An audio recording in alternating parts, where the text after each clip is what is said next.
You have seen a leaked copy of the agenda for this meeting, and I think one of the things that you say is that the euro is at the top of it, about what's going to happen to the euro. Why is that so important? Why is that at the top of the agenda? Well, because they've been working so hard in creating this European Union, which is actually falling apart at the seams. We were watching this fall apart at the seams live and in real time, and this is one of the things of obvious concern to the Bilderbergers, because their plan is not about creating one world government, as so many people mistakenly believe, but rather creating what they call themselves the aristocracy of purpose between North American and European elites and the best ways to manage the planet. In other words, the creation of One World Company Limited. And to have the One World Company Limited, you cannot have countries, you need to have economic blocks. And to have economic blocks, you obviously need the euro for Europe to have this block as one. And obviously, this euro is falling apart at the seams. So they must be terrified about that. Well, they're absolutely terrified, especially as, there are a lot of people out there who are suggesting that certain countries, such as Greece, for example, should just walk away, and Spain should walk away. I've been saying it for a long time.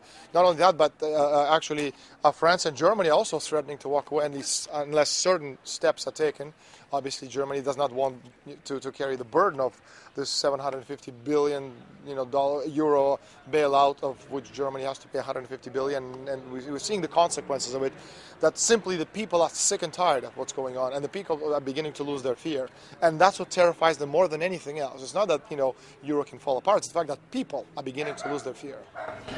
One of the things I don't understand in relation to that is that some people say that the group is exploiting the financial crisis in Greece and in Spain and other places to advance their efforts to make the IMF a world treasury. How does that all fit in? Well, it fits in very simply because, as an example, the money that's actually is being lent to Greece is going to go right to the bankers.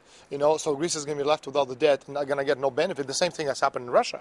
In the 1990s, the IMF money just went through Russia and went right back out to the bankers. And the same thing happened in Africa. Once George H.W. Bush, the father, with his famous "Read my lips, no new taxes," and he had to raise his taxes, it wasn't because it was a humanitarian gesture to help third world countries. It's because that money lent to the third world nations, Black Africa, etc., was actually going to pay the interest to the bankers, so nobody gets anything out of it but the bankers. That's how it works. Okay, last question.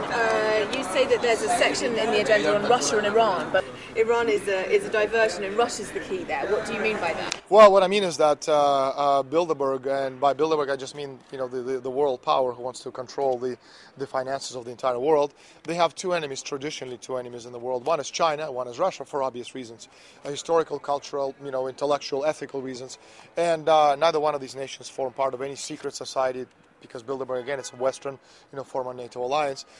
Militarily, China it's been proven not to be an enemy because they simply don't have the technology to fight against NATO alliance.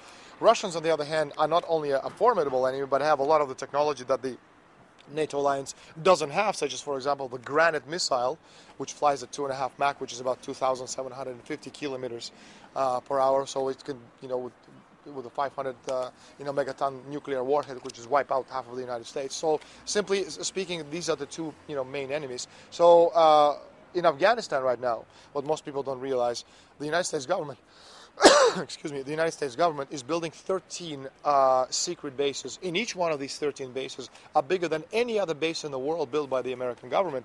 Now, the Iran, in this sense, is a diversion. It's really of no interest. They understand that whether Iran has one nuclear warhead or 10 or 20, they will never, ever, go up against the United States or Israel, for that matter.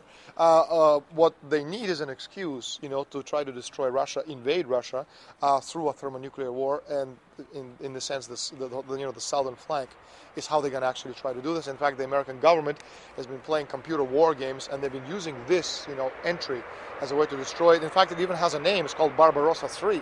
Barbarossa I was Second World War. Barbarossa II was, secret plan, which they tried to destroy Russia in the 1990s with Yeltsin, using meta groups such as Far West Company, for example, based in Ukraine. And now, once Putin took over, and after Yeltsin was literally, dropped as the president of the country for the good of the nation, then the new operation was put into effect, Barbarossa III. In this particular case, they're using another famous Russian character, Viktor Bout, who is now in prison in Thailand, awaiting fighting extradition to the United States, as another pawn in this geopolitical world game of trying to discredit Russia, because, again, they need to destroy China and to destroy Russia, and then without these two nations, they can have their One World Company Limited.